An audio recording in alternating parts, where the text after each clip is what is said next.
పవన్ కళ్యాణ్ గారు, మీలో నిజంగా నీతి నిజాయితీ ఉంటే మీ అన్నయ్య ఇచ్చిన స్టేట్మెంట్, జగన్మోహన్ రెడ్డి గారు నన్ను ఎక్కడ అవమానించలేదు, నన్ను ఇంటికి పిలిచి సొంత అన్నలాగా ట్రీట్ చేసి సాదరంగా ఆహ్వానించిండు, భోజనం పెట్టి మరీ సినీ సమస్యలకు సంబంధించిన పరిష్కారం దిశగా మాట్లాడి మాకు ఒక పరిష్కారాన్ని చూపిండు, టికెట్ రేట్స్ పెంచుకునే విధంగా సహకరించిండని చెప్పి అంత గొప్పగా జగన్మోహన్ రెడ్డి గురించి చెబితే మనం ఆ రోజు ఎలక్షన్లో లబ్ధి పొందడానికి పదే పదే జగన్మోహన్ రెడ్డి మీద విష ప్రచారం చేసినావు, మా అన్నను జగన్మోహన్ రెడ్డి అవమానించిండని చెప్పి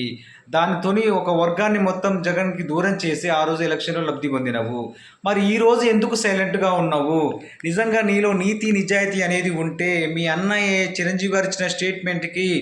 దాని గురించి, ఆ టాపిక్ గురించి ఒక ప్రెస్ మీట్ పెట్టి మాట్లాడవచ్చు కదా. నీకు నిజంగా దమ్ము, ధైర్యం, నీతి నిజాయితీ, మంచితనం ఉంటే ఈ సబ్జెక్ట్ గురించి ఒక్క మాట,